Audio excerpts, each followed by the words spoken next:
Chapter 1.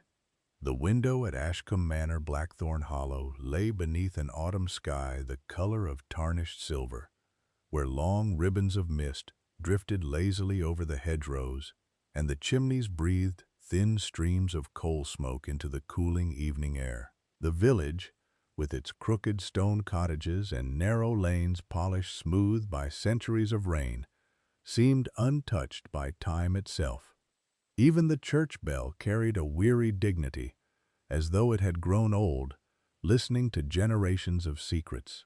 Preparations for the harvest fete had begun at dawn. Outside the village hall, women arranged jars of blackberry preserves and bundles of dried lavender upon folding tables, while men argued mildly over lantern hooks and weather forecasts. Children ran noisily through piles of fallen leaves before being scolded into silence by mothers whose voices carried the permanent exhaustion of village life. Somewhere beyond the square, a dog barked impatiently at crows circling the harvested fields.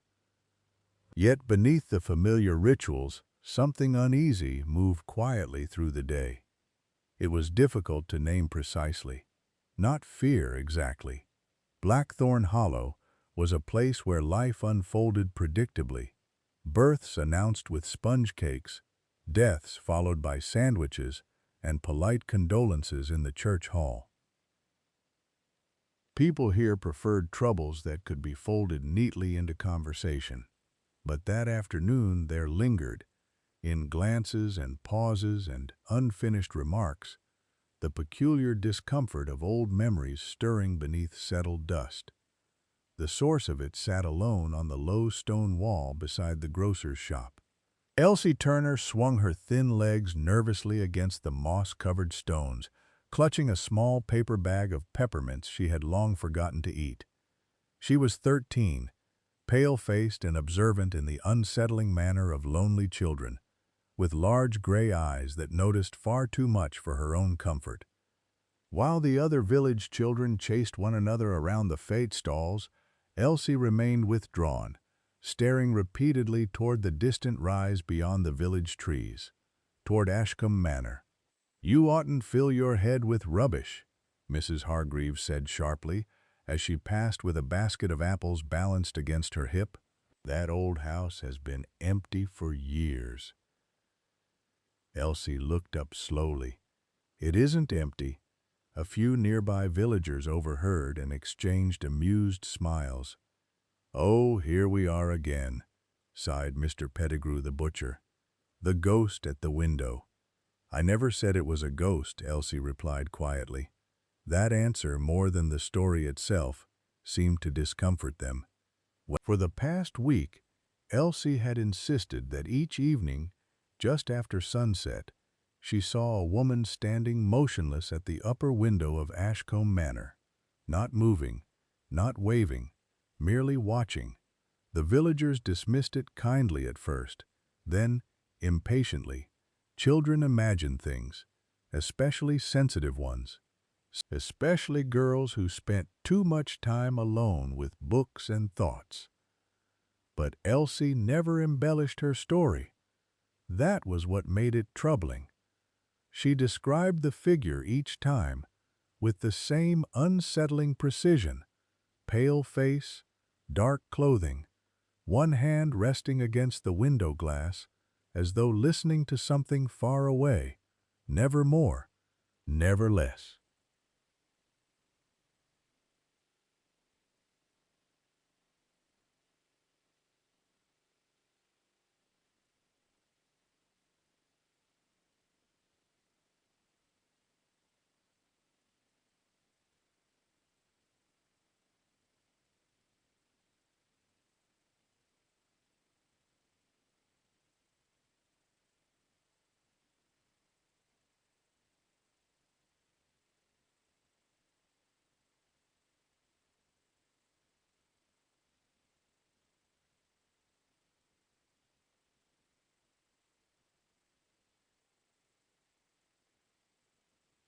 Nevertheless left too long, in sunlight, possessed the dangerous habit of noticing things others overlooked.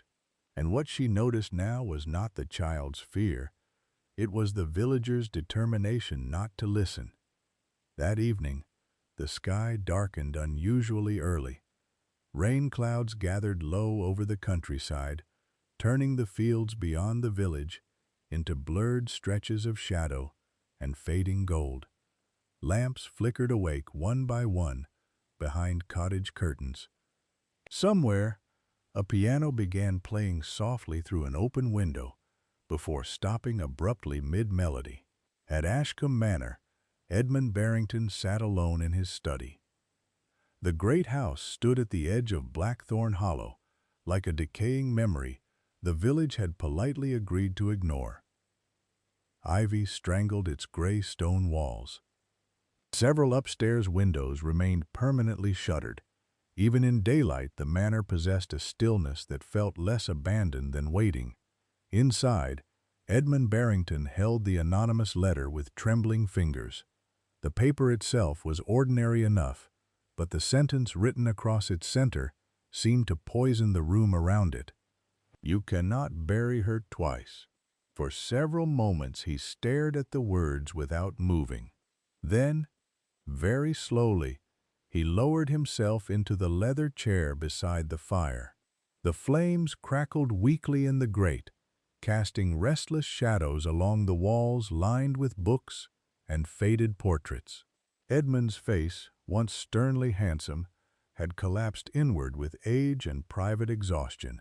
There are some men, Miss Marple often thought, whose guilt settles upon them physically, as though remorse itself possesses weight. Outside the manor windows, dusk thickened into darkness. Edmund reached instinctively toward the brandy glass beside him, but his hand shook badly enough to spill amber droplets across the desk blotter. Somewhere overhead, a floorboard creaked. He froze. The house fell silent again. After several moments, he rose unsteadily and crossed toward the study door, listening. Nothing, only the distant whisper of wind pressing through the old corridors.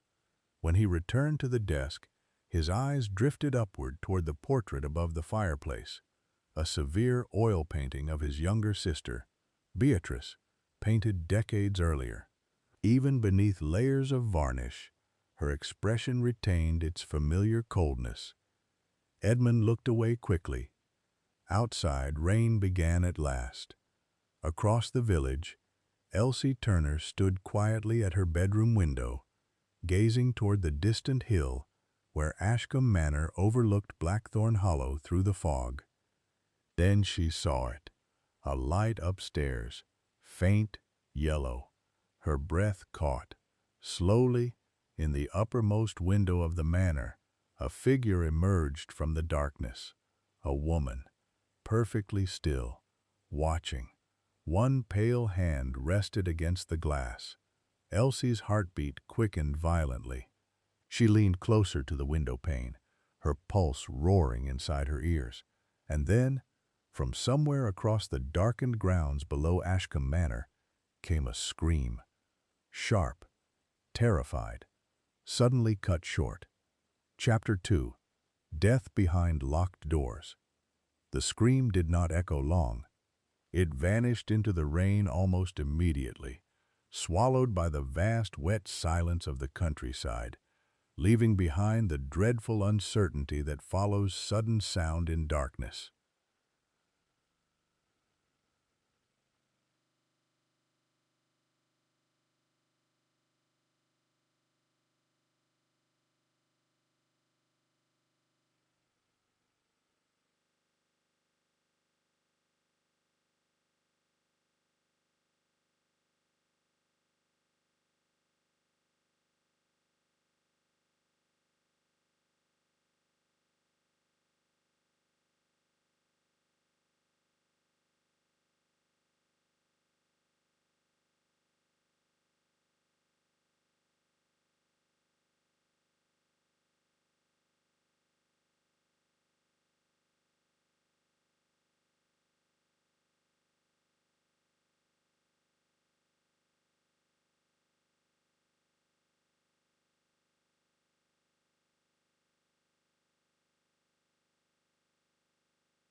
Curtains shifted, doors opened cautiously.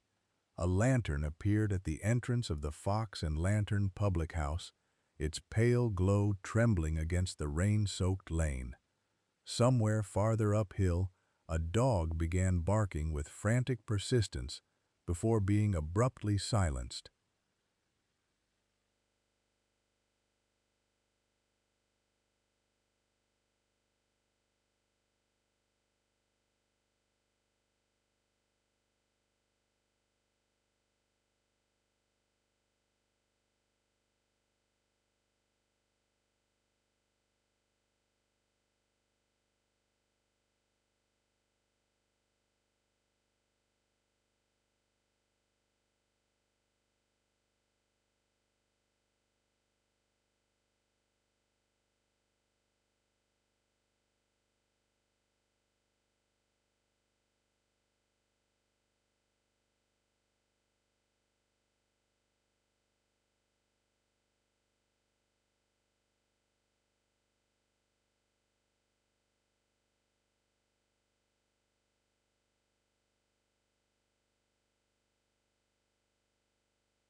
Elsie Turner remained frozen beside her bedroom window.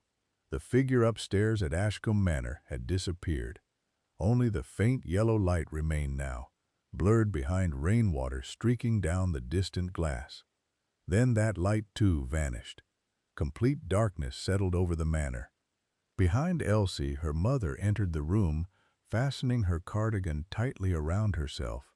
What was that noise? Elsie swallowed hard without turning. It came from the manor. Mrs. Turner crossed quickly to the window, but by then, Ashcombe Hill had dissolved almost entirely into fog and rain. "Nonsense," she said automatically, though without conviction. "Probably one of the farm boys making trouble," but her voice carried strain beneath its firmness. Like many people in Blackthorn Hollow, Mrs. Turner possessed the village instinct for avoiding unpleasant possibilities until they became unavoidable. Down below in the lane, hurried footsteps splashed through puddles. Voices rose. A motor-car engine started somewhere near the square, and above them all, the church bell began ringing slowly, not alarmingly, not urgently, merely once every few moments, with grave deliberation, the sound of something official beginning. By the time Miss Marple reached Ashcombe Manor, rainwater had already begun gathering in silver pools along the cracked stone drive. Lanterns moved dimly through the darkness ahead like wandering spirits among the hedges. The manor loomed above them, enormous and blind, its upper windows black against the storm clouds. A small crowd had formed uncertainly near the entrance steps. Villagers wrapped in coats and scarves, whispering in subdued voices that carried both curiosity and fear. Tragedy, Miss Marple often reflected, drew people together in villages, not from cruelty, but from a deeply human desire to stand close to uncertainty without facing it alone. Dr. Julian Harrow emerged through the front doors just as she approached. He removed his gloves slowly before speaking to the constable waiting beside the steps. Tall and elegantly composed, with dark hair lightly silvered at the temples, Julian possessed the calm assurance that made people trust him instinctively. His voice, low and measured, never seemed hurried, even during distress. "It appears Mr. Barrington took an overdose sometime within the last hour," he said quietly. "I'm afraid there was nothing to be done." A murmur passed through the villagers. Suicide. The word itself remained unspoken, yet instantly understood. Miss Marple watched Julian carefully as rain gathered upon the shoulders of his coat. What struck her was not the composure itself. Doctors often acquired practical calm around death, but the particular quality of his attention. He was not observing the tragedy. He was observing the people observing the tragedy. His eyes moved subtly from face to face, studying reactions with unsettling precision. Then his gaze briefly met Miss Marple's. For the smallest instant, something unreadable flickered there. Recognition, perhaps, or caution. Poor Edmund, sighed Mrs. Pettigrew nearby. "Such a dreadful, lonely end." "Yes," Miss Marple replied softly, "though lonely people rarely choose audiences for their despair." Mrs. Pettigrew frowned politely, uncertain what was meant by that.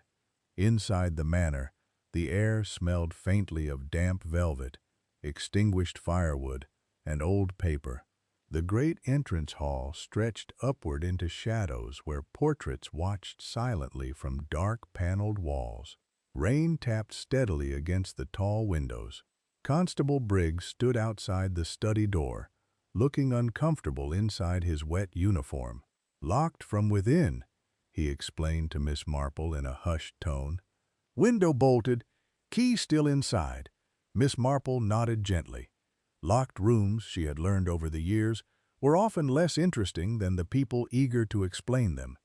Inside the study, Edmund Barrington sat slumped in the leather chair beside the fireplace, exactly as though sleep had overtaken him unexpectedly. One hand rested loosely against the armrest. The other remained near the overturned brandy glass upon the desk. Only the unnatural stillness betrayed death. The fire had nearly burned out. Rain shadows shifted faintly across the walls. Miss Marple's eyes moved quietly through the room. A medicine bottle near the desk. An unfinished letter. Mud upon the carpet near the doorway. Not much, merely several faint marks already drying brown against the woven fabric. And something else. Fear. Not present now, but lingering somehow in the room itself, as cigarette smoke lingers long after a guest departs. Dr. Harrow approached beside her. "A tragic business," he said. "Yes." He'd become increasingly withdrawn these past months. Had he? Julian glanced toward the body before answering. Guilt can be very exhausting in old age. Miss Marple looked at him carefully. An interesting choice of word. For the first time, a faint smile touched the corner of his mouth. "Is it?" Before she could reply, movement at the doorway interrupted them. Beatrice Barrington entered abruptly. Though age had narrowed her frame and silvered her severe dark hair, she retained the rigid posture of someone who had spent an entire lifetime refusing vulnerability. Her face appeared bloodless beneath the corridor lamps. She did not look at her brother immediately. Instead, her eyes went directly to the desk, to the papers, then to the medicine bottle. Only afterward did she force herself toward the body. "My brother disliked melodrama," she said coldly. "He would not have done this." Constable Briggs shifted awkwardly. "The doctor believes—" "I heard what the doctor believes." Julian remained perfectly calm beneath her sharp gaze. Miss Marple, meanwhile, observed something far more revealing than grief. Beatrice was frightened, not shocked, not heartbroken, frightened. There is a peculiar expression people wear when old fears return unexpectedly after years of silence. Miss Marple had seen it during wartime telegram deliveries, during inheritance disputes, during the reopening of subjects carefully buried beneath routine. Beatrice Barrington wore that expression now, and she kept glancing toward the staircase. An hour later, the villagers slowly dispersed back into the rain-soaked night, carrying fresh speculation into kitchens and bedrooms across Blackthorn Hollow.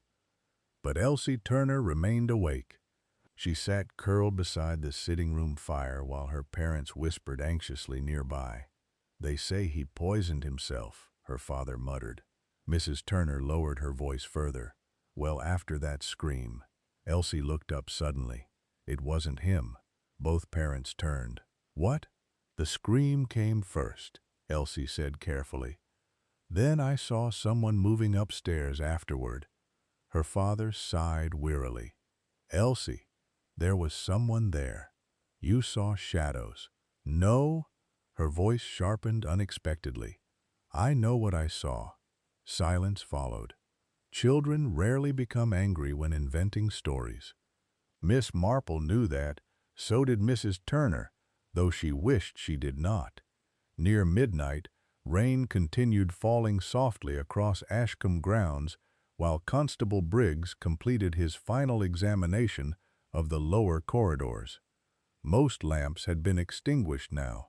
The manor seemed to breathe darkness. As Briggs passed beneath the main staircase, he noticed something peculiar near the old servant passage tucked behind a velvet curtain. Mud. Fresh mud. Not downstairs this time. Upstairs. A narrow line of damp footprints stained the faded stair runner leading toward the sealed upper corridor. The constable frowned. No one had used those stairs in years.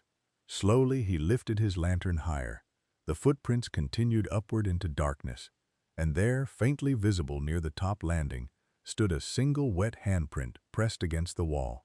Small, delicate, almost feminine. Briggs felt a coldness creep unpleasantly through his chest. Then, from somewhere above him in the abandoned upper floor, came the unmistakable sound of a door closing softly. Chapter 3. The Things Villagers Remember. By morning, Blackthorn Hollow had become quieter than usual, in the manner villages often do after sudden death. The silence was not respectful so much as cautious. Curtains twitched less openly. Conversations shortened whenever footsteps approached. Even the milk cart rattling along the lane seemed subdued beneath the pale gray sky hanging low over the cottages. Rain from the previous night lingered in the hedgerows and stone gutters, leaving the entire village washed clean, yet somehow more somber, as though grief itself had settled invisibly over the rooftops. At the bakery, women lowered their voices when Edmund Barrington's name was spoken. At the post office, Mr. Wilkes unfolded newspapers with exaggerated care, while pretending not to listen. And outside the churchyard gates, two elderly men discussed weather patterns for nearly 15 minutes, without once acknowledging the obvious reason neither wished to speak directly of the manor. Miss Marple understood the pattern very well. Human beings, she often reflected, preferred discussing tragedy indirectly at first, through practicalities, through speculation, through weather and routines, because plain sorrow was too intimate to approach immediately. Villages survived by maintaining ordinary rhythms around extraordinary pain. Yet beneath that carefully preserved normalcy, something unsettled had already begun moving through Blackthorn Hollow. Not merely fear, memory.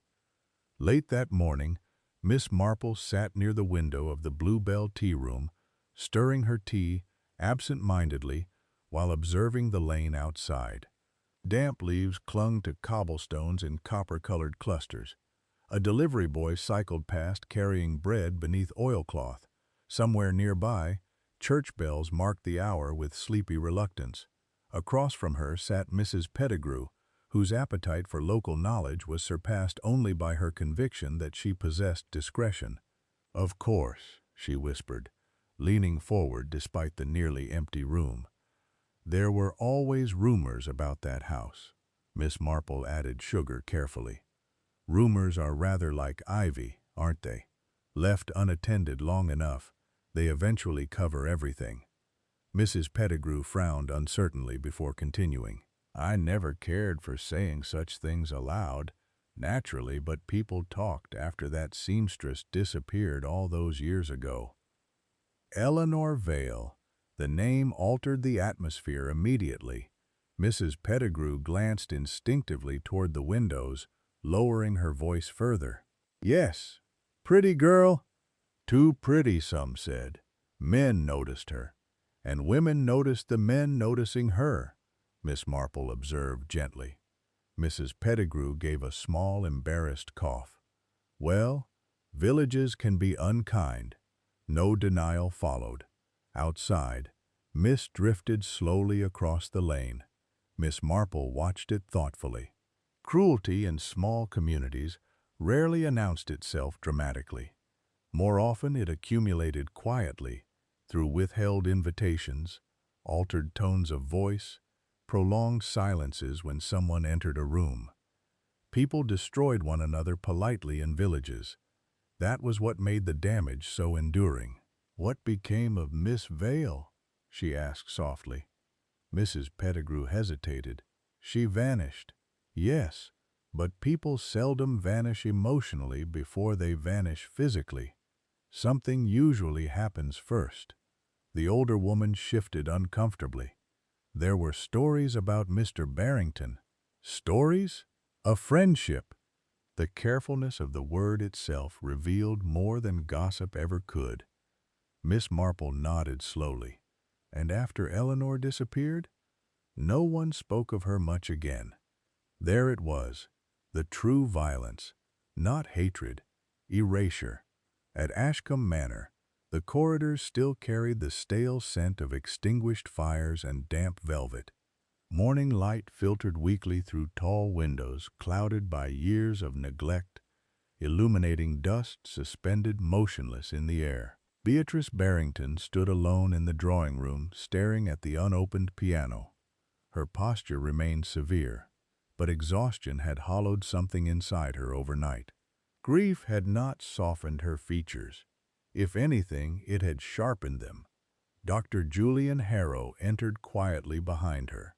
"You should rest," he said. "I dislike being told what I should do." His expression barely shifted, naturally. For several moments neither spoke. Rain tapped softly against the windows. Finally Beatrice said without turning, "The villagers are talking already. They always do. And what are they saying?" "That your brother became depressed." A bitter smile crossed her face. "Convenient." Julian studied her carefully. "You disagree?" At last she turned. Miss Marple would later recall how peculiar that moment felt, not because of the words exchanged, but because both individuals appeared to be measuring one another with extraordinary caution, as though each suspected the other capable of something dangerous. "My brother feared many things," Beatrice said quietly, "but not death." Julian folded his gloves neatly into his pocket. "Fear changes in old age." "No," she replied. "Guilt changes." Something unreadable passed briefly across his face. Then he smiled again. Such a calm smile, Miss Marple would later think. The sort doctors learn while delivering difficult truths, reassuring on the surface, curiously empty beneath. "Constable Briggs wishes to speak with you shortly," Julian said. Beatrice looked away immediately, and once more, unmistakably, her eyes drifted toward the staircase. That afternoon, Elsie Turner returned to the hill overlooking Ashcombe Manor despite her mother's objections. The countryside smelled of wet earth and rotting leaves. Crows moved heavily through the fields beyond the hedgerows, their cries carrying across the mist like warnings no one understood. From the rise above the village, the manor appeared even more isolated in daylight, enormous, silent, withdrawn from the world around it. Elsie crouched near the broken stone wall, bordering the old estate grounds.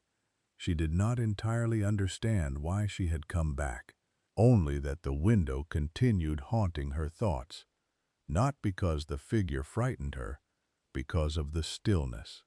There had been something terribly sad in the way the woman stood there, as though waiting for someone who would never arrive. A movement near the upper windows caught Elsie's breath. Very faint, a shadow passing behind the attic curtains. She narrowed her eyes. Nothing. Then, several moments later, she noticed something else. One narrow upstairs window stood slightly open. Yesterday it had been closed. A cold breeze stirred the dead grass around her shoes.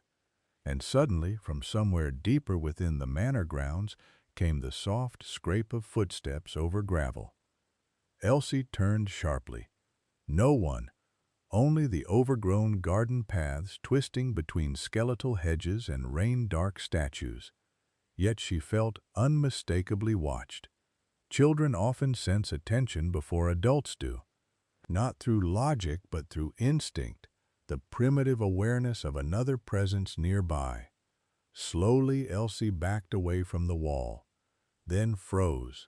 Someone stood briefly inside the attic window, not fully visible, only a silhouette, tall, thin, and unmistakably feminine.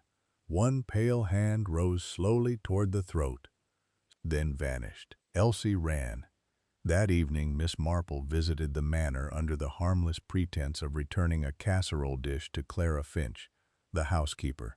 Clara answered the kitchen door with reddened hands and visible strain beneath her composed manner. "You're very kind, Miss Marple." "Nonsense. People always forget to eat properly after funerals and tragedies." Though Edmund had not yet been buried, Clara accepted the phrasing without correction.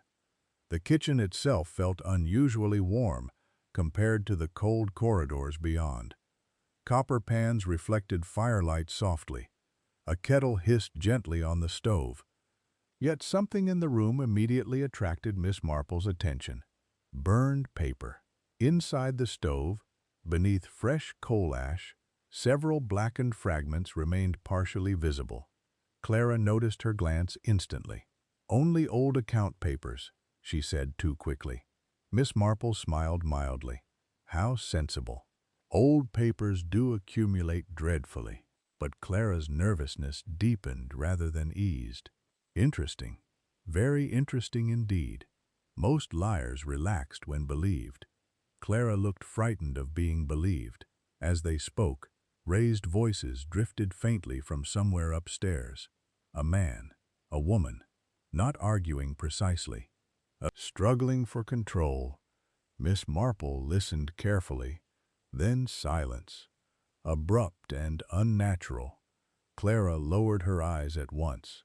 "The family is under strain," she murmured. "Yes," Miss Marple replied softly, "though grief and fear often resemble one another at first." The housekeeper looked up sharply. For one brief second, genuine panic crossed her face and vanished. Night settled early once again over Blackthorn Hollow. Mist thickened along the roads leading out toward the manor. Lamps glowed dimly behind cottage curtains, while wind moved restlessly through the bare branches above the churchyard. Near midnight, after the household had retired, a figure moved silently through the attic corridor of Ashcombe Manor, carrying only a small candle lantern. The upper floor smelled of dust, mildew, and forgotten years. Covered furniture loomed beneath white sheets like silent mourners. The figure reached the final room at the end of the corridor and knelt beside an old trunk hidden beneath torn blankets. Inside lay bundles of letters, tied carefully with faded ribbon. The gloved hand searching through them trembled slightly, then paused. One letter had already been opened recently, the seal broken. The figure unfolded it quickly beside the lantern glow, and for the first time, visible beneath the candlelight, the handwriting revealed a single, unfinished sentence. "If anything should happen to me, the child must never know." A sudden sound interrupted the silence behind them. A floorboard creaked. The figure turned sharply toward the dark corridor.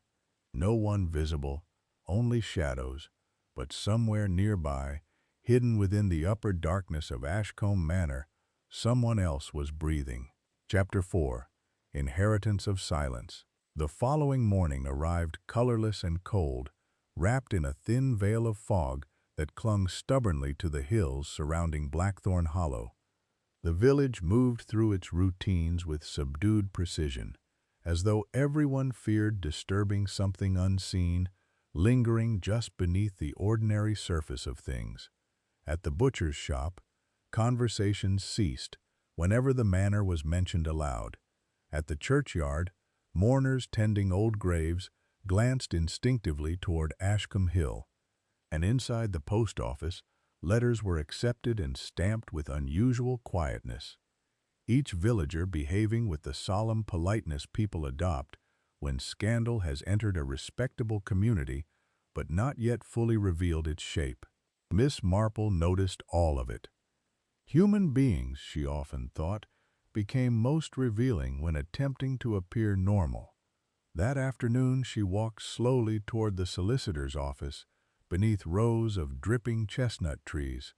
her umbrella tilted carefully against the mist. The air smelled faintly of wet bark and distant chimney smoke. Somewhere beyond the fields, a rook cried harshly into the gray sky. Mr. Alistair Pembroke, solicitor to the Barrington family for nearly 30 years, received her with visible distraction. Papers lay scattered unusually untidily across his desk. A half-drunk cup of tea had gone cold beside an open ledger. Most telling of all, he removed his spectacles 3 separate times before speaking, despite never properly cleaning them. A nervous man delaying difficult information. Miss Marple seated herself quietly. "You wish to discuss poor Edmund?" she asked gently. Pembroke exhaled heavily. "Yes, though I hardly know what to make of it now." "Of what, precisely?" The solicitor hesitated, then lowered his voice. 3 weeks before his death, Mr. Barrington altered his will. Outside, rain ticked softly against the office windows. Miss Marple folded her gloves neatly into her lap. "In what manner?" "He intended to divide a significant portion of the estate away from the family." "To whom?" "That," Pembroke admitted carefully, "is the troubling part." He opened the file before him with reluctant fingers. The beneficiary was unnamed. Miss Marple looked up slowly. "Unnamed?" "Identified only through private sealed instructions Mr. Barrington intended to finalize personally next week." A curious silence settled between them. In villages, inheritance possessed a strange emotional power. Money itself mattered less than what it represented. Legitimacy, belonging, acknowledgement from the dead. Old families measured love through property with astonishing consistency. "And who knew of this alteration?" she asked. Pembroke rubbed tiredly at his forehead. His niece Lydia became aware of it accidentally. There was disagreement. Severe? She believed someone outside the family was influencing him. Miss Marple nodded faintly. Outside the window, mist drifted low across the lane, like smoke from an unseen fire. "Did Mr. Barrington seem frightened?" she asked at last. The solicitor considered this carefully. "No, not frightened." His expression darkened slightly. "Resolved." Lydia Barrington arrived at Ashcombe Manor shortly before dusk. Her motor car appeared suddenly through the fog, dark against the gravel drive, before stopping sharply near the front steps. She emerged elegantly dressed, despite the weather, her face composed with the sort of beauty that looked effortless until examined closely. Miss Marple, observing discreetly from the drawing-room window, noticed the first revealing detail immediately. Lydia did not look toward the house. She looked toward the attic windows, only briefly, but enough. Inside, Beatrice Barrington received her niece stiffly. "You came quickly." "I thought that advisable under the circumstances." Neither embraced. The room itself seemed to tighten around them. Firelight flickered faintly against dark wallpaper, while rain whispered along the windows. Somewhere deeper in the house, a clock ticked with oppressive steadiness. Lydia removed her gloves slowly. "The village already believes Uncle Edmund killed himself." "And what do you believe?" A pause followed. Not hesitation, calculation. "I believe," Lydia replied carefully, "that people become dangerous when old secrets begin surfacing." Beatrice's expression hardened instantly. "You know nothing about old secrets." "No," Lydia said softly, "but I know fear when I see it." For the first time, something genuinely emotional flickered across Beatrice's face. Not anger, exhaustion. The exhaustion of someone who has spent years holding shut a door they know cannot remain closed forever. Before she could answer, footsteps approached in the corridor. Dr. Julian Harrow entered carrying his medical bag. His presence altered the atmosphere at once. Not visibly, nothing so crude, yet Miss Marple, still observing unnoticed nearby, sensed the subtle shift immediately. People became more guarded around him, more careful. Julian greeted Lydia with smooth politeness before turning toward Beatrice. "You've not been sleeping. I manage. You're pale. Most grieving people are." His eyes lingered upon her for one quiet moment, too long. Then he smiled gently. "Of course." Miss Marple watched him thoughtfully. There was something curious about Dr. Harrow's kindness. It was always perfectly measured, perfectly timed, like medicine administered in exact doses, not warmth, technique. Later that evening, the manor settled gradually into silence. Wind moved softly through the chimneys. Rainwater dripped rhythmically from the broken stone gutters outside. The great house seemed suspended in a state between sleep and watchfulness. In the kitchen below stairs, Clara Finch stood alone beside the stove. The housekeeper's hands trembled slightly as she fed folded papers into the flames one by one. Each sheet curled black almost instantly. Account records, letters, receipts, and beneath them all, hidden carefully within an old envelope, something written in faded blue ink. Clara hesitated before burning this one. Her face tightened painfully. Then footsteps sounded unexpectedly behind her. She turned sharply. Miss Marple stood quietly in the doorway. "Oh?" Clara whispered. "My dear," Miss Marple said mildly, "you startled me." The housekeeper forced a brittle smile. "I couldn't sleep." "No?" Miss Marple's eyes drifted gently toward the stove. For one dangerous second, Clara looked almost desperate enough to hide the papers physically. Then she seemed to remember herself. "Only old household records," she said too quickly. Miss Marple moved closer to warm her hands near the fire. "How sensible to clear unwanted things away," she murmured. "Though one must be careful what disappears with them." Clara's breathing faltered almost imperceptibly. A tiny reaction, yet enough. Miss Marple had long ago learned that guilty people often fear accusation less than recognition, and Clara Finch looked like a woman terrified someone might finally understand what she had lived beside all these years. Then Miss Marple noticed it, half hidden beneath the stove grate, a fragment of paper not fully consumed by the flames. Only several words remained visible through the ash-blackened edges. "The child who survived."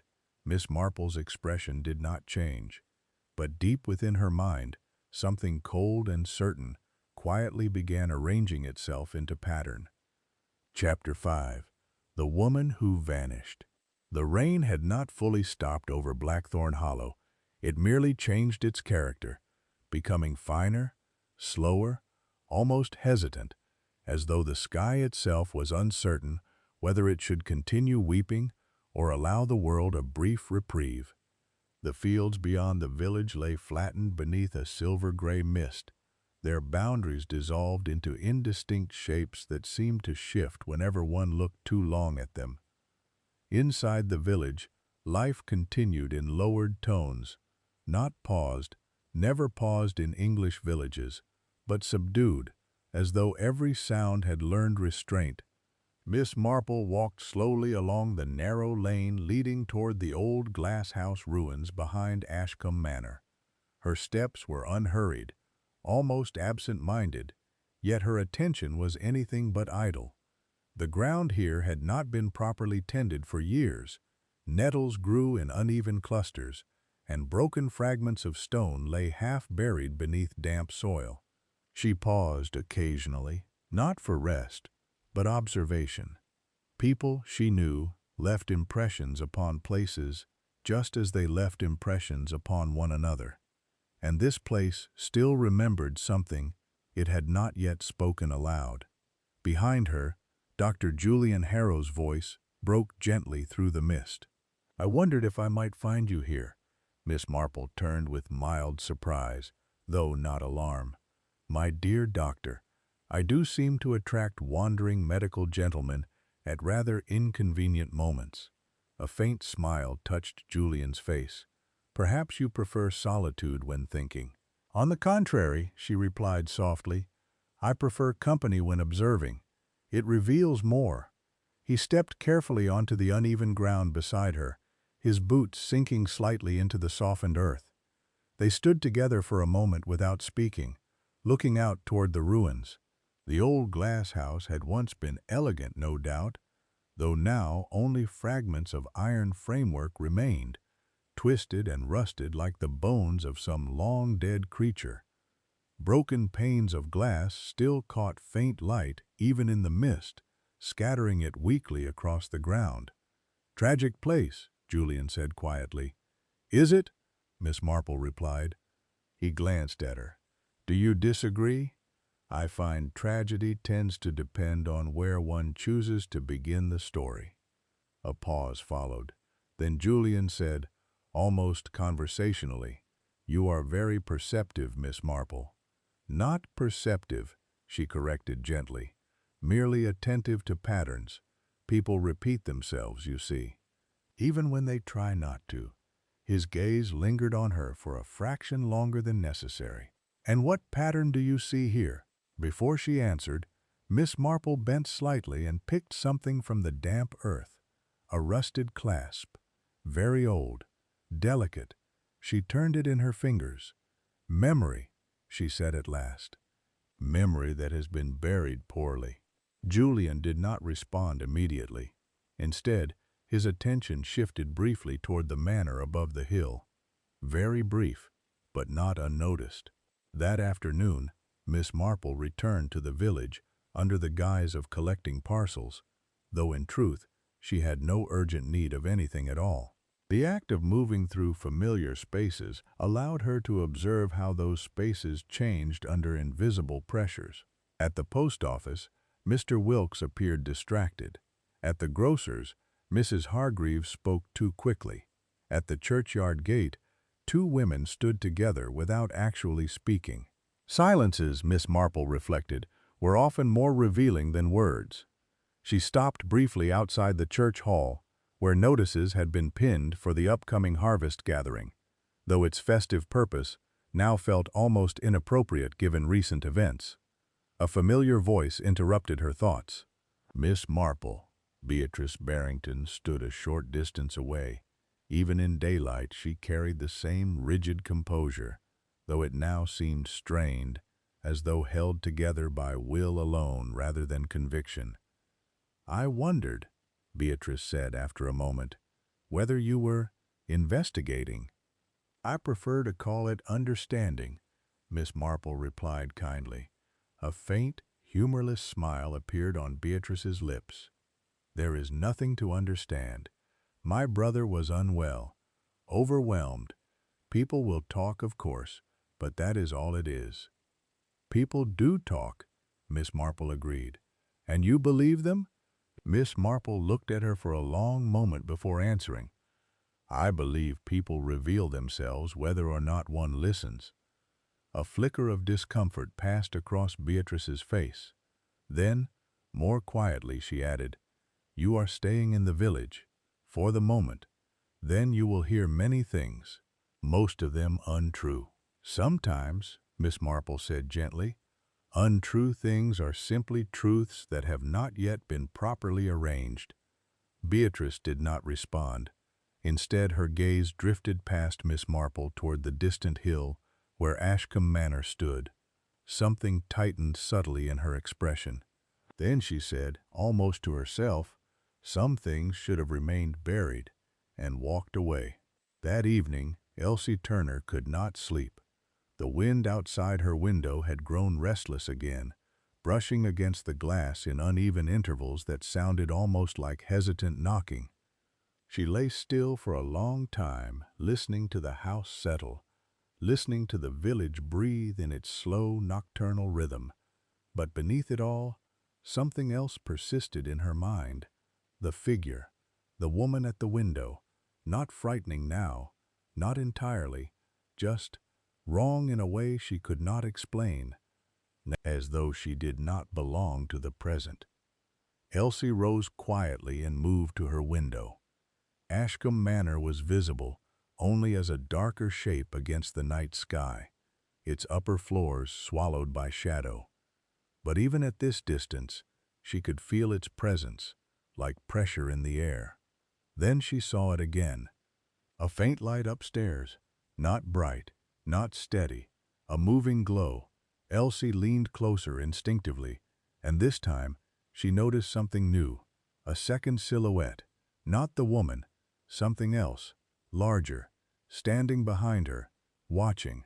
Elsie's breath caught sharply, and then the light vanished completely. At Ashcombe Manor, Dr. Julian Harrow stood alone in the upper corridor. The house was silent except for the occasional groan of old timber shifting in the wind.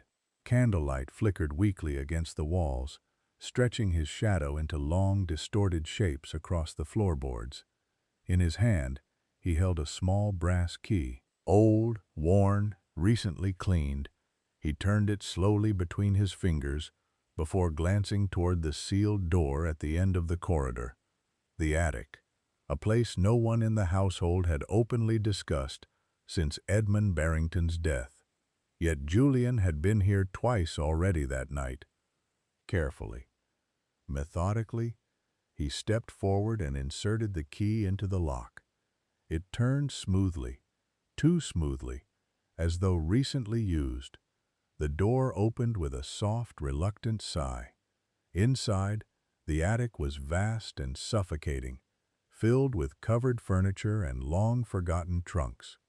Dust floated visibly in the candlelight like suspended memory. Julian moved deliberately through the space. He stopped at one trunk in particular, the same one Miss Marple had once seen Clara Finch near. He opened it.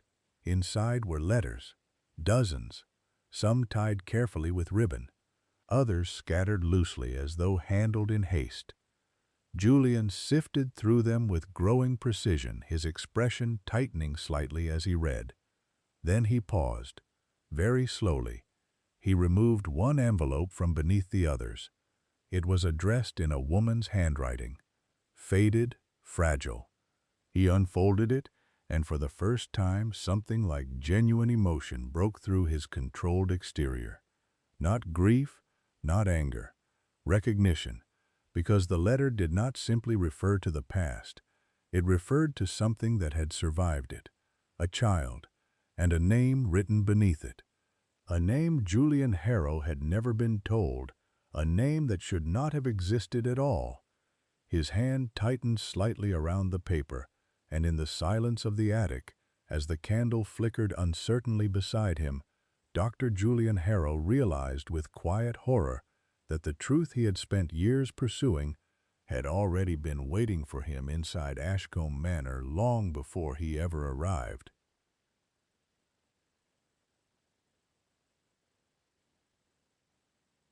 Chapter 6. Patterns of Grief. Morning arrived in Blackthorn Hollow with a pale, uncertain light, as though the sun itself hesitated before rising fully above the mist-heavy horizon.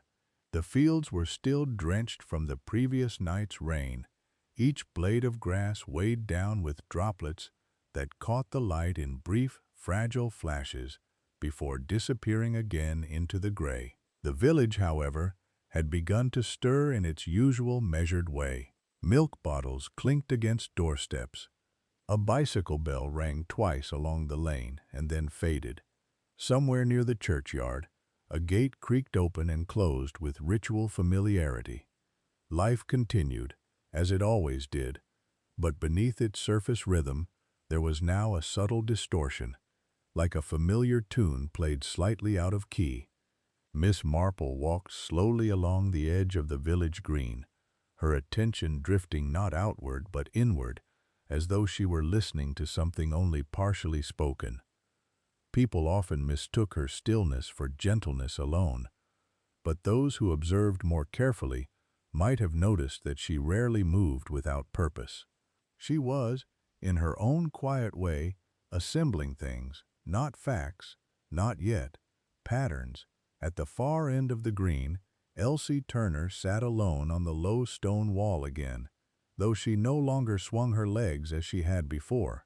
There was a stillness about her now that felt different, less childlike, more burdened. Miss Marple approached unhurriedly. Elsie noticed her and did not look away. "You haven't been sleeping well," Miss Marple said gently. Elsie hesitated. "I don't like it at night anymore." "Because of the manor?" The girl nodded once. Then, after a pause, she added quietly, "It's not like before." Miss Marple lowered herself onto the wall beside her, careful not to disturb the fragile calm between them. "In what way?" Elsie frowned slightly, searching for words she did not entirely trust. "There's someone else now." A soft breeze moved through the hedgerows, stirring dry leaves into small, restless spirals. Miss Marple's expression remained calm. "Someone else?" "At the window," Elsie said. "Not just her anymore." A pause. "Her? The woman I told you about." Elsie's voice dropped slightly. "But now, there's a man sometimes too." Miss Marple did not react immediately. That, in itself, was a reaction. "A man?" she repeated thoughtfully. "Yes." Elsie's eyes tightened as though trying to hold the image steady. "He stands behind her. Sometimes he leans forward like he's listening, but I can't see his face properly." Miss Marple folded her hands gently in her lap. "And does he appear at the same time as the woman?" "No," Elsie said quickly. "Sometimes she is alone. Sometimes he is there first." A silence settled between them, not uncomfortable, but dense, like something unseen had just shifted its position.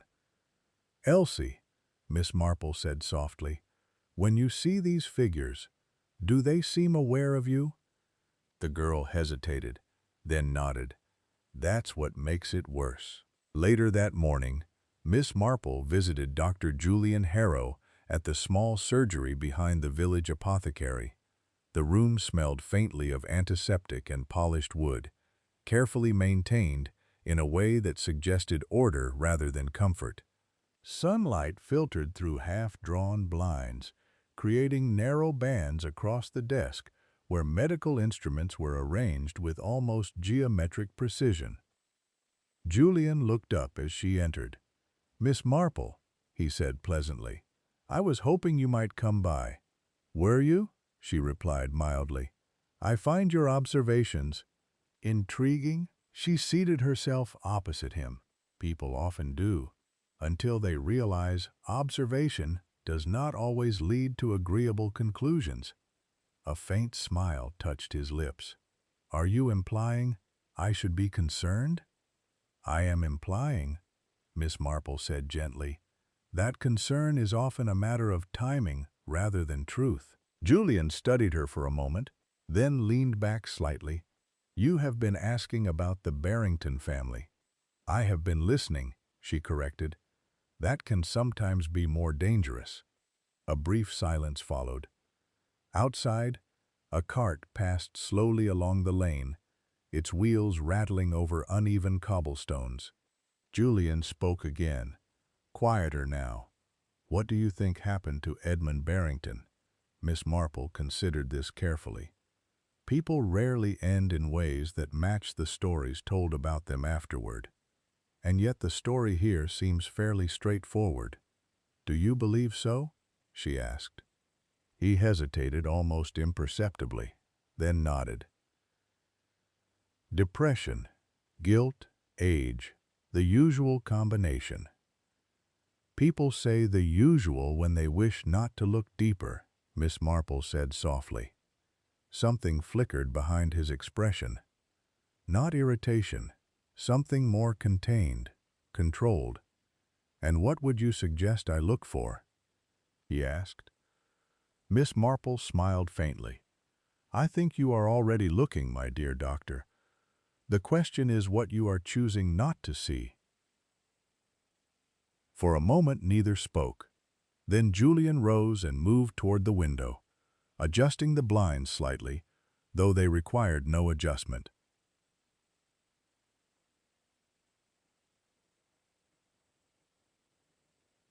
"You are very observant," he said finally. "So are you." she replied. That stopped him, just for an instant. By afternoon, clouds had thickened again over Blackthorn Hollow, pressing low over rooftops, as though the sky itself had lowered to listen more closely to the village. Miss Marple made her way toward Ashcombe Manor once more, though this time she did not announce herself. The house felt different in daylight, less theatrical, more clinical, as though its darkness had been examined too often to retain mystery, yet still refused to yield clarity. Inside, Beatrice Barrington stood alone in the drawing room. She did not turn immediately when Miss Marple entered. "You are persistent," she said at last. "I find persistence is often mistaken for curiosity," Miss Marple replied. "And what is it in my family that interests you so greatly?" Miss Marple paused before answering. "Not your family," she said gently. "Your silences." That earned her a glance, sharp, measured. Then Beatrice walked slowly toward the window. "My brother is dead," she said flatly. "There is nothing more to say." "There is always something more to say," Miss Marple replied.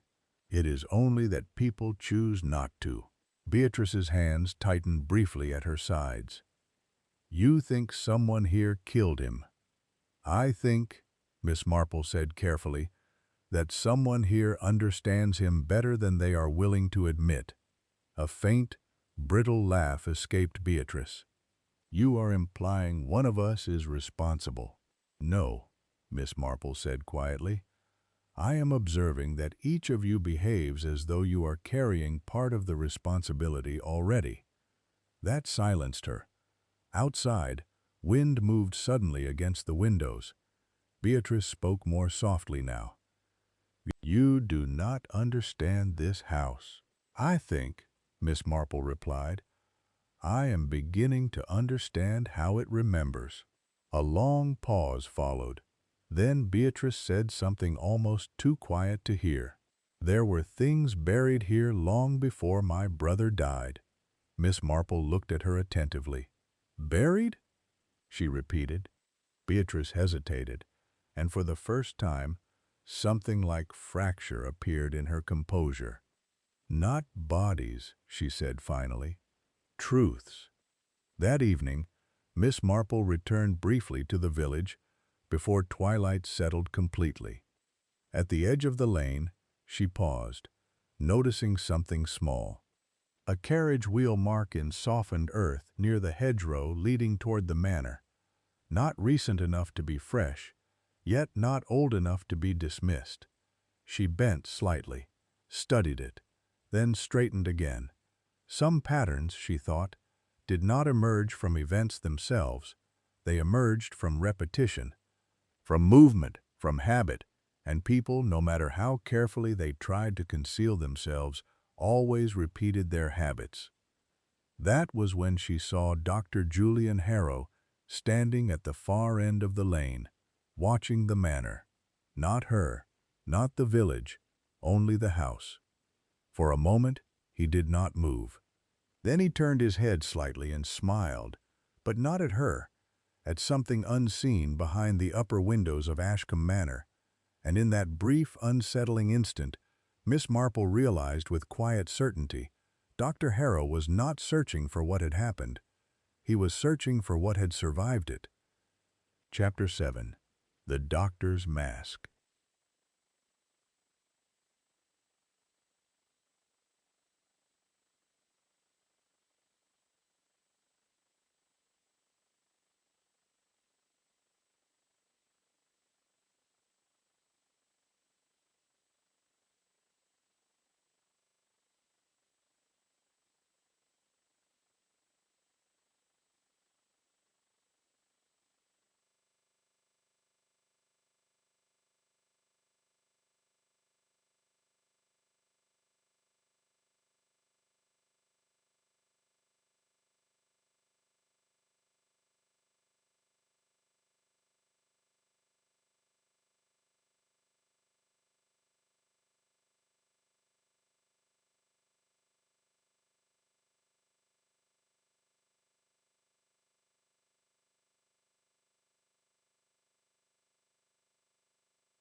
Even sound seemed altered.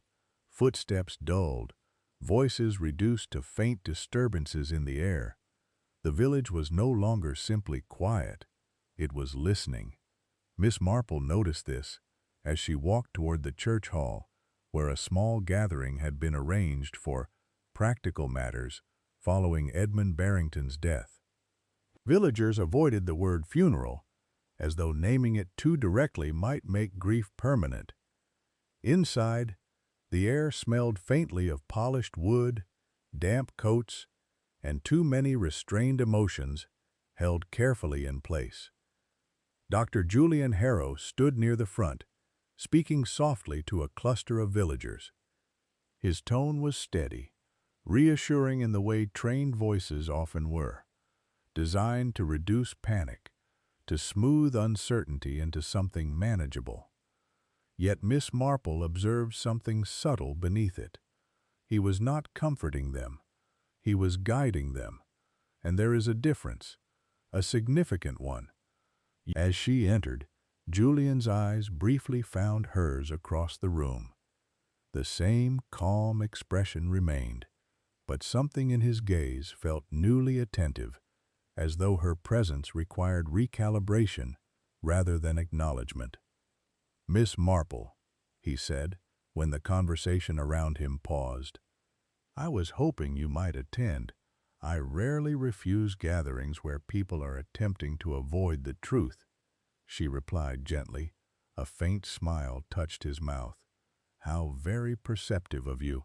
"I would not call it perception," she said, "only experience." They stood together for a moment while the villagers shifted uneasily nearby, unsure whether to continue speaking or pretend not to listen. Julian lowered his voice slightly. "You seem convinced there is more to Mr. Barrington's death than is obvious." "I am convinced," Miss Marple said carefully, "that people rarely behave in ways that match simple explanations. And yet, simplicity is often correct." "Sometimes," she agreed, "but simplicity can also be constructed." That made him pause, just briefly. Then he inclined his head. "I suppose that is always a possibility." Later that afternoon, Miss Marple visited the surgery again. This time Julian Harrow was alone. The room felt different in his absence from others, less clinical, more intimate, as though the careful orderliness of his profession could not fully conceal the personal weight beneath it. A medical ledger lay open on the desk, and beside it, a small brass key rested precisely aligned with the edge of the wood. He noticed her glance. "It belonged to the old storage rooms at the manor," he said without prompting. "I was asked to examine something there." "By whom?" "Beatrice Barrington." Miss Marple considered this. "Interesting." Julian folded his hands. "She is understandably unsettled." "Yes," Miss Marple said, "but people rarely seek access to locked rooms unless they expect to find something already known to them." A flicker of tension crossed his expression. "You are suggesting I should not have agreed?" "I am suggesting," she said softly, "that keys are often more revealing than doors." Silence followed. Outside, a carriage passed slowly through the village, wheels cutting through wet gravel with steady rhythm. Julian finally spoke again. "You asked me once what I thought happened in that house." "Yes. I think," he said carefully, "that long before Mr. Barrington's death, there were unresolved matters." "Unresolved," Miss Marple repeated. "Yes. And do you believe those matters have now concluded?" His gaze sharpened slightly. "No." That answer hung in the room longer than expected. That evening, Elsie Turner was found standing near the edge of the manor grounds again, despite her mother's repeated warnings not to go near the place. Miss Marple arrived shortly after, gently guiding the child back toward the village path. "You must not go there alone," she said softly. "I didn't go inside," Elsie replied quickly. "No?" Elsie hesitated, then shook her head. "I didn't need to." Miss Marple looked down at her carefully. "What do you mean?" The girl's voice lowered. "It's different now." "In what way?" Elsie glanced back once toward Ashcombe Manor. "There are more of them." A cold wind moved through the hedgerows, carrying the scent of damp earth and something older, something less easily named. Miss Marple's expression remained composed, but inwardly something settled into place. "More figures?" she asked gently. Elsie nodded. "But not always together. And when they are not together?" The girl hesitated, then whispered, "They seem like they are looking for each other." That night Miss Marple walked alone toward the edge of the village, where the lane rose gently toward the manor. The fog had thickened again, reducing the world to narrow visibility.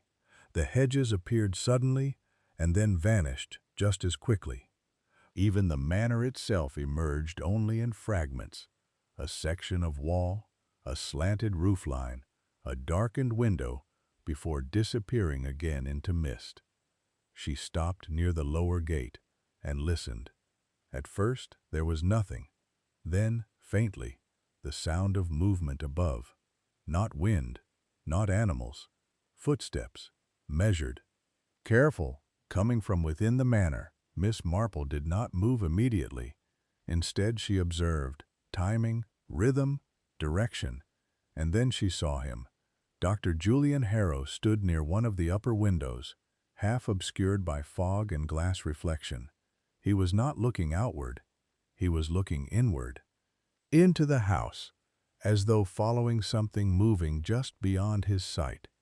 Then, slowly, he raised a hand and pressed it lightly against the glass. Not urgently, not accidentally, almost knowingly. And for a moment, Miss Marple had the distinct impression that he was not watching the house at all. He was waiting for it to respond. The following morning brought a disturbance to the manor. Miss Marple arrived shortly after being summoned by a visibly shaken Clara Finch. "The attic," the housekeeper said tightly. "Someone has been there again." Inside, the upper corridor was colder than before. The air felt unsettled, disturbed in a way that suggested recent passage. Clara led her to the attic door. It stood slightly open, not forced, not broken, opened. Miss Marple stepped inside carefully. The room was unchanged at first glance. Trunks, covered furniture, dust suspended in soft gray light. Yet something subtle disturbed the order. A trunk had been moved, and inside it, papers were scattered differently, not randomly, deliberately, as though someone had been searching for a very specific thread among many. Miss Marple bent slightly and picked up a single photograph from the floor, faded, old. A woman stood beside Ashcombe Manor in the image, her expression uncertain, almost fearful. In her arms she held a small child wrapped tightly in a blanket. Miss Marple studied it for a long time, then turned it gently over. On the back, written in faint ink, "If anything happens to me, the child must never return here." A silence settled in the attic, not empty, weighted. Behind her, Clara's voice trembled. "Miss Marple!" She turned. Clara Finch stood pale at the doorway, hands clenched tightly together. "There is something you should know about Dr. Harrow." Miss Marple regarded her calmly. "Yes?" The housekeeper swallowed hard. He wasn't the only one asking about the child. A pause. Then, barely audible, "Mr. Barrington was searching for him too." And in that instant, Miss Marple understood that Edmund Barrington's death had not been the beginning of anything at all. It had been an interruption. Chapter 8. The Ghost in the Attic. The wind had changed again by nightfall, shifting direction, as though reconsidering its path across Blackthorn Hollow. It moved in uneasy currents through the hedgerows and along the narrow lanes, carrying with it the scent of damp stone and cold earth, disturbed too often in too many places. The village lights appeared smaller than usual that evening, not fewer, simply diminished, as though distance itself had grown heavier. Miss Marple returned to Ashcombe Manor under the quiet cover of twilight, though there was nothing furtive in her manner. She had long learned that urgency often created more disturbance than secrecy ever could. Instead, she moved with the calm patience of someone who understood that truth, like weather, could not be forced, only waited upon.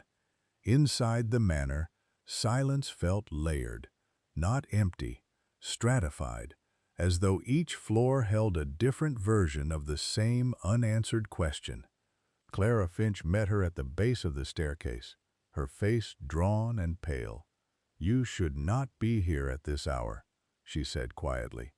"Dangerous hours are often the most instructive," Miss Marple replied. Clara did not argue, though her hands tightened around her apron. "There are sounds upstairs," she whispered instead. Miss Marple nodded gently. "Then we shall listen properly." The upper corridor was colder than the rest of the house, as though warmth itself struggled to reach this part of the building. Shadows gathered unevenly along the walls, deepening in corners where candlelight failed to fully penetrate. Clara led the way reluctantly. Every few steps she paused, as if expecting the house itself to respond. Then they reached the attic door. It was not open this time, but it was no longer properly closed either. The latch hung loosely, a detail so small it might have been overlooked by anyone less attentive. Miss Marple studied it quietly. "Has anyone else been up here since yesterday?" she asked. Clara hesitated, then shook her head. "No one admits to it." "That," Miss Marple said softly, "is often how such things begin." She placed her hand gently on the door and pushed. Inside, the attic was darker than before. Not because light was absent, but because something seemed to absorb it.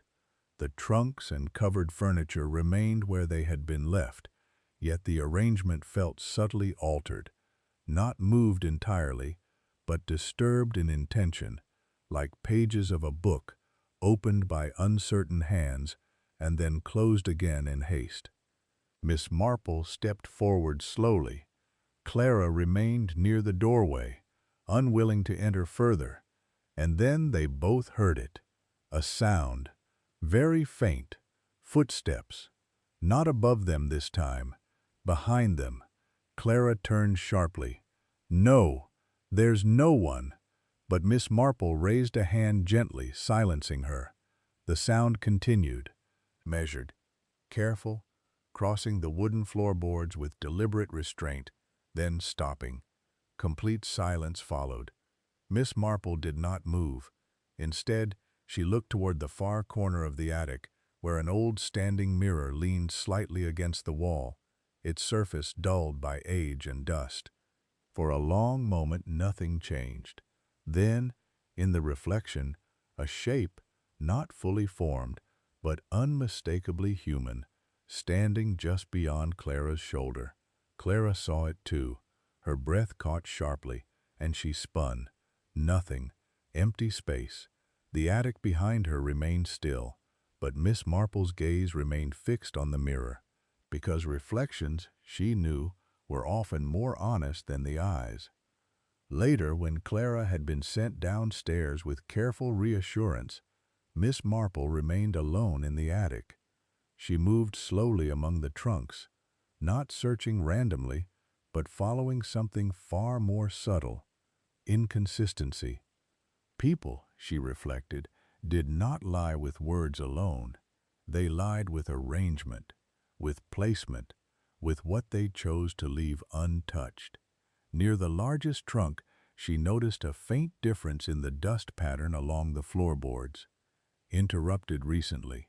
Not long ago, she knelt carefully and lifted the lid. Inside were letters, but not the same ones she had seen before. These had been resorted, rearranged, one bundle tied more tightly than the others, as though its contents required containment rather than storage. Miss Marple untied the ribbon. The letters inside were older than the rest, their ink slightly faded, their paper handled frequently. At the top lay a single page written in a woman's hand. Eleanor Vale. Miss Marple read slowly. The words were not dramatic, not emotional in the obvious sense, but restrained, controlled. The language of someone trying very hard not to sound afraid. Yet fear, Miss Marple knew, rarely disappeared from writing entirely. It merely changed texture. She turned to the final paragraph and paused, very still, because the letter did not end as expected. It ended mid-sentence, as though interrupted, or hidden deliberately. If anything happens to me, I have told Julian where to find. The ink stopped there. No continuation, no signature, just absence, a carefully constructed silence. Behind her, a floorboard creaked. This time Miss Marple did not turn immediately. She already knew who it would be. Dr. Harrow, she said calmly. A pause. Then Julian stepped into view from the shadowed corridor beyond the attic door. He did not appear surprised to see her, which in itself was revealing. "I thought I might find you here," he said quietly. Miss Marple rose slowly, still holding the letter. "I imagine many people have thought that recently." His eyes flicked briefly toward the paper in her hands, then back to her face. "Curious reading." "Yes," she agreed. "It is always interesting when a story ends before it is allowed to finish." Julian moved a step closer.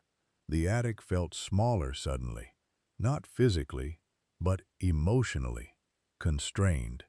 "You are looking for something," he said. "I think," Miss Marple replied gently, "we are both looking for something. The difference is in what we believe we will find." A faint tension passed across his expression. Then he spoke more quietly. "Do you believe in coincidences, Miss Marple?" "Very few," she said. "Then you will find this difficult to accept." "Perhaps," she replied. He hesitated, then very carefully added, "Eleanor Vale's letters were not meant to be discovered by anyone still living in this house." Miss Marple studied him. "You read them already?" "Yes." A silence followed, not hostile, but heavy. Then Miss Marple said something very softly. "You were not mentioned in them as a doctor." Julian did not respond immediately. Instead, he looked past her toward the far corner of the attic, as though listening to something only he could hear. Then he said, "No." Another pause, and then, with quiet precision, "I was mentioned as her son."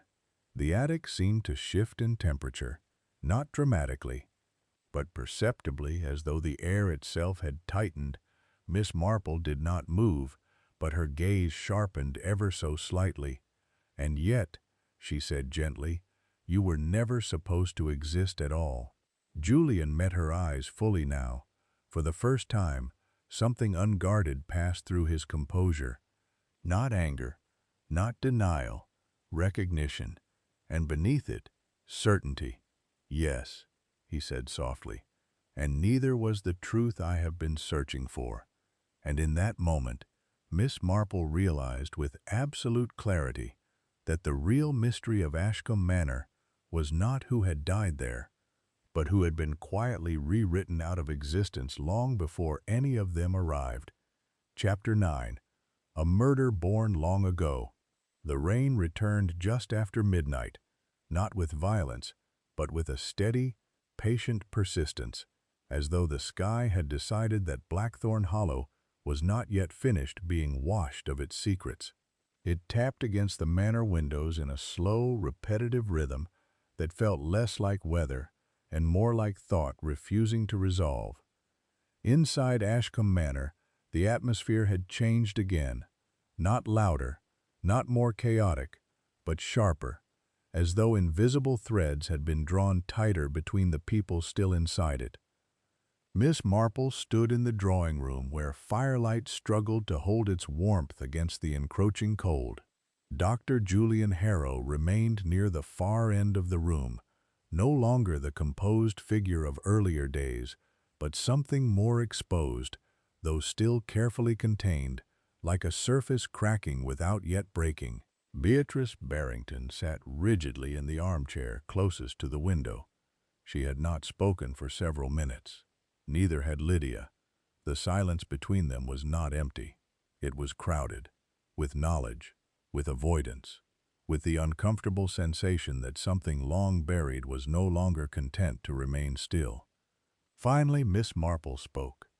"Dr. Harrow," she said softly, "you mentioned earlier that you were mentioned in Eleanor Vale's letters." "Yes. And yet," she continued, "you have only recently returned to this village." Julian's gaze did not waver. "People return to places for many reasons." "Indeed," Miss Marple agreed, "but rarely without expectation." A flicker passed through Beatrice's expression at that. Very slight, but unmistakable. Expectation was a dangerous word in this house. Lydia shifted in her seat, her fingers tightening around her gloves.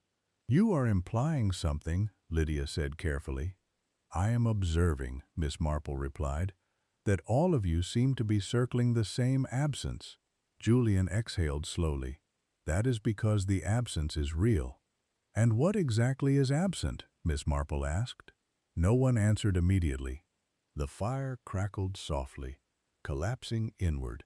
Then Beatrice spoke, her voice suddenly lower. "A person." A pause. Then she added, more reluctantly, "A child." The word seemed to change the temperature of the room.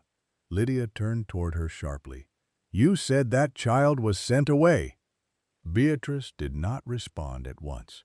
Her eyes remained fixed somewhere beyond the glass of the window, where rain traced uneven paths down the pane. "It was safer," she said finally. "For whom?" Miss Marple asked gently. Beatrice's jaw tightened. "For everyone." Julian let out a quiet, almost humorless breath. "That was always the justification," he murmured. Miss Marple looked at him carefully. "And yet you returned." He met her gaze. "Yes." "To find him?" A pause. Then, very quietly, "To understand what was done to him." The room seemed to narrow again around those words. Miss Marple folded her hands calmly. "And what exactly do you believe was done?" Julian hesitated. Not uncertainty. Control. Then he spoke. "My mother died believing she had been erased from the lives of the people who caused her harm. She told me that truth does not die, it only migrates." His gaze shifted briefly toward Beatrice, and I think she was correct. Beatrice's expression did not soften. If anything, it hardened. "She should never have returned here," she said quietly. "Neither should I," Julian replied. A silence followed, not peaceful, accumulating. Miss Marple observed them both carefully. There are moments, she reflected, when people believe they are discussing the past, when in fact they are only continuing arguments that began before they were born. Later that night, Miss Marple moved alone through the manor corridors. The others had withdrawn into separate rooms, each carrying their own version of unease, each unwilling to acknowledge how fragile their certainties had become. The house felt less like a residence now, and more like a structure, remembering its own fractures. She paused outside a partially open door. Inside, Dr. Julian Harrow stood at a small writing desk. He was not writing, he was reading. A letter unfolded carefully in his hands, its edges worn from repeated handling. Miss Marple did not enter immediately. She observed. His posture was no longer controlled in the same way it had been before. There was tension in his shoulders now. Not physical strain, but something closer to internal recalibration, as though the ground beneath him had shifted without warning. Then he spoke without turning. "You are still there." "Yes," Miss Marple said calmly. He did not look surprised. only resigned. "I thought you might be." She stepped inside slowly. "What are you reading?" Julian held the letter slightly higher. "I was wrong earlier," he said quietly. "These are not simply messages from my mother." "Then what are they?" His eyes darkened slightly. "They are instructions." Miss Marple's gaze sharpened. "Instructions?" "Yes." A pause. "For finding someone." A long silence followed. Then Miss Marple said softly, "The child." Julian did not correct her. Instead, he lowered the letter slowly. "And the disturbing part," he said, "is not that he was hidden." He looked up at her now. "It is that he was hidden from me." Something in his voice had changed. Not louder, not more emotional, but destabilized, like a foundation no longer fully trusted. Miss Marple studied him carefully. "And you believe the people in this house know where he is?" "I believe," Julian replied, "they have always known more than they admitted." Elsewhere in the manor, Beatrice Barrington stood alone in the upstairs corridor. She had not lit a lamp. The darkness around her was partial but sufficient. She did not move when she heard footsteps behind her. Only when Miss Marple's voice spoke did she finally turn slightly. "You are not sleeping," Miss Marple observed gently. "Sleep is overrated," Beatrice replied. Miss Marple stepped closer. "Only when one is avoiding dreams." A faint tightening around Beatrice's mouth. "I do not dream." "No," Miss Marple said quietly. "You remember." That struck something deeper, not visibly, but enough that Beatrice's hand moved briefly toward the wall for support. For a moment she said nothing. Then, very softly, "You should leave this place." "I often find," Miss Marple replied, "that when people advise me to leave, it is because I am approaching something they have spent a long time protecting." Beatrice's eyes narrowed. "You think you understand what happened here." "I think," Miss Marple said gently, "that something was divided long ago." A pause. Then she added, "and never properly resolved." Beatrice turned away, but her voice came back quieter now. "It was not murder." Miss Marple remained still. "No?" Beatrice hesitated. Then, as though the words were being pulled from somewhere deeply reluctant, "It was survival." Later, Miss Marple returned briefly to the drawing room, where the fire had nearly died. The others were absent. Only silence remained. She moved toward the desk where earlier correspondence had been scattered, and there, half hidden beneath other papers, she noticed something she had not seen before. A second signature, on an old document. Not Edmund Barrington's, not Beatrice's, not even Eleanor Vale's, but another name entirely, one that should not have appeared in this house at all. She read it slowly, then stopped, very still, because the signature belonged to someone officially recorded as having left Blackthorn Hollow before any of these events began. Someone who, according to every public record, was no longer part of the story. Miss Marple exhaled quietly, and in that moment, a realization settled over her with absolute clarity. Eleanor Vale had not been the only person erased from Ashcombe Manor. She had merely been the first. Final chapter. The truth that remained.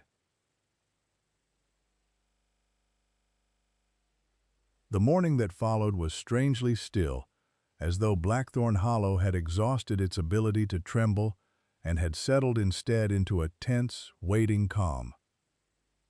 The fog did not lift. It merely thinned in places, revealing fragments of hedgerow and stone wall, before closing again like a cautious eye that preferred not to see too much at once.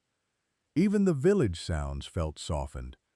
A distant cartwheel, a door closing too gently, a dog barking once, then falling silent as if reconsidering. At Ashcombe Manor, the atmosphere had the same quality, not of resolution, but of suspension.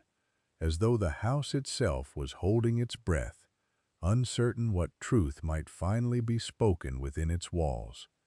Miss Marple stood in the drawing room, where the fire now burned low and steady, its glow more reflective than warming. The others had gathered because she had asked them to. They did not yet know why, but they had sensed, in their different ways, that something inevitable had arrived. Dr. Julian Harrow stood near the window. Beatrice Barrington sat rigidly in the armchair. Lydia remained slightly apart, her composure now strained into something brittle. Clara Finch hovered near the doorway, as though ready to flee at the slightest disturbance. And Miss Marple, as always, observed them all, not as suspects, but as people shaped long before this moment, each carrying histories that had slowly converged into something unavoidable. When she finally spoke, her voice was calm, not theatrical, not severe, simply precise. "I think," she said, "we are now at the point where silence becomes more damaging than truth." No one responded. She continued gently, "Blackthorn Hollow has been asking itself the wrong question.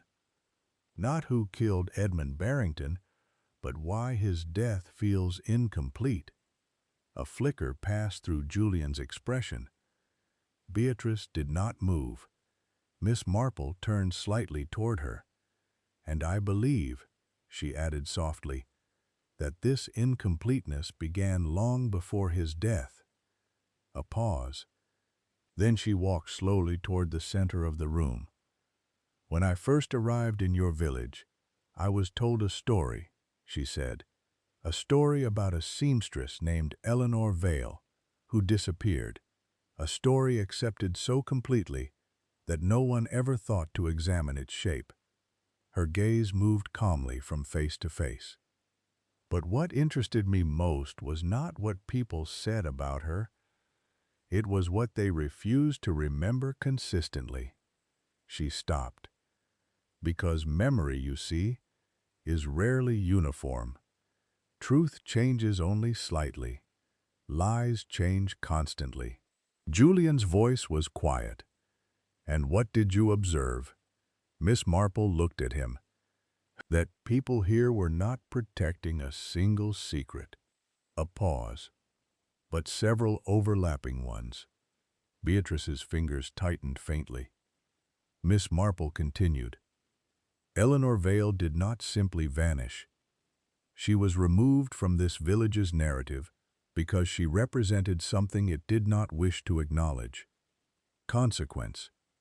She turned slightly. "And when I say consequence, I mean children." A silence fell heavier than before. Lydia's breath caught slightly. Clara looked down. Julian did not move. Miss Marple's tone remained gentle, almost conversational. "The child born of Eleanor Vale and Edmund Barrington did exist. That much is certain. But what interested me was how carefully every reference to him was fragmented." She gestured lightly toward the papers on the side table. "Letters split, records altered, memories redirected, even physical evidence separated across different hands." She looked at Beatrice. "And all of it required coordination." Beatrice's voice, when it came, was low. "You are implying conspiracy." "I am observing necessity," Miss Marple replied. A pause. Then she added softly, "and guilt." Julian finally turned away from the window. "You think my mother's letters were part of this?" he said quietly. "I think," Miss Marple said, "they were the only unfiltered truth in the entire structure."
Miss Marple continued, "Your mother was not merely a victim of social cruelty.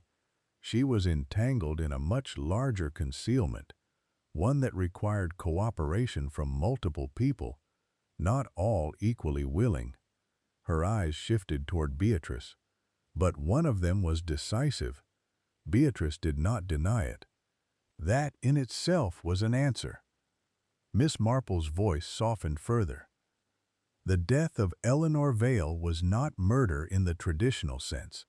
There was no single calculated act. It was something far more human, and therefore more tragic. A pause, a moment of panic, an argument, a loss of control, and then the unbearable realization of what had been done. Silence again. Clara whispered, almost involuntarily, "And the child?" Miss Marple turned to her gently. "That child was separated from the truth of his origin, deliberately, not out of cruelty alone, but fear. Fear of scandal, fear of punishment, fear of collapse of reputation." She looked back at the group, and so he was removed, not killed, not acknowledged, rewritten. Julian's voice was quieter now, "And no one ever told me." "No," Miss Marple said, "because by the time you were old enough to understand, the truth had already become too dangerous to reintroduce."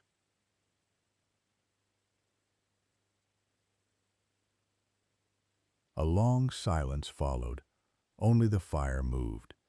Beatrice finally spoke. "You speak as though we had choices." Miss Marple looked at her steadily. "We always have choices," she said softly. "We simply do not always like the consequences of the ones we make." Beatrice's voice trembled slightly now. "You do not understand what it was like. The shame, the pressure, the certainty that everything we had built would collapse." "I do understand," Miss Marple said quietly, "because that is how most human wrongdoing begins, not with malice, with fear of collapse." She stepped closer. "But fear does not excuse continuation." The room fell into complete stillness. Then Julian spoke again, very softly. "You said earlier there was more than one erased person." Miss Marple nodded. "Yes." Her gaze moved slowly toward the desk, where the old documents lay. "Because Edmund Barrington did not act alone after Eleanor's death. He was part of the concealment, yes, but he was not its architect." A pause. "The architect was someone who understood systems, records, legacies, how villages preserve themselves by deciding what is worth remembering."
Her eyes returned to Beatrice.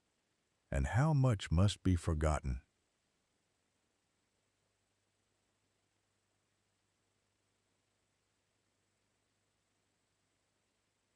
When she opened them again, something had changed, not in her posture, but in her acceptance.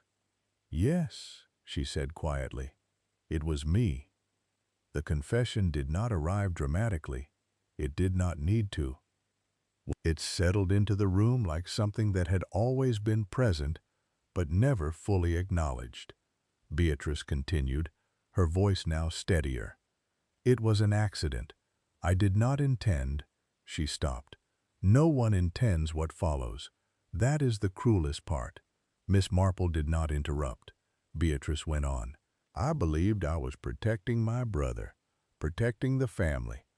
But what I did instead was create a silence that grew heavier every year. She looked toward Julian, and I knew what I was doing when I agreed to the separation of the child. I knew it was wrong, but it felt final, containable. Her voice cracked slightly. But nothing ever remains contained. Julian did not speak, but something in his expression softened in a way that suggested grief rather than anger.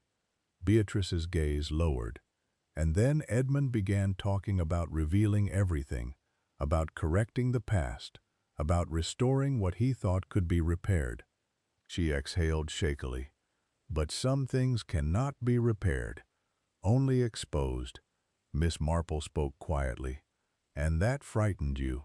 Yes. A pause. So you tried to control what would be exposed. Beatrice gave a small, broken nod. And I thought I had succeeded. Silence. Heavy. Complete. Then Miss Marple turned slightly toward Julian. And you, she said gently, arrived seeking justice for a mother whose suffering had been reduced to a footnote in other people's fear. Julian's voice was barely above a whisper. I thought I understood injustice. Miss Marple looked at him with quiet compassion. We rarely understand it fully until we discover how many people contributed to it without meaning to. A long pause followed. Then she added, and that is what makes it so difficult to forgive. The fire settled lower. Outside, the fog over Blackthorn Hollow began to lift for the first time in days. Not entirely, but enough. Enough to suggest the village would continue, as villages always do. Later, much later, Miss Marple walked alone down the manor drive. Behind her, voices were subdued. Not arguing now, but speaking in the quiet, exhausted tones of people confronted not only with truth, but with themselves. The case was not neat. It never had been. No true case ever was. There were no pure villains here, only fear, repeated across generations until it became indistinguishable from intention. At the gate, she paused, looked back once toward Ashcombe Manor. It stood as it always had, large, quiet, unforgiving in its stillness, but no longer mysterious in quite the same way. Now it felt simply human, flawed, finite. Miss Marple adjusted her shawl gently and continued walking. As she reached the village lane, the first weak light of morning broke through the clouds. And somewhere in Blackthorn Hollow a child's voice could be heard again, uncertain, returning, as though the world itself had finally decided to speak without fear. Miss Marple did not hurry. She never did. Because, she reflected, truth rarely arrived like revelation. It arrived like understanding, quiet, uneven, and only just in time to be lived with. And in the end, that was all most people ever truly asked for. Not justice, not absolution, but the chance to continue, with the truth finally allowed to remain.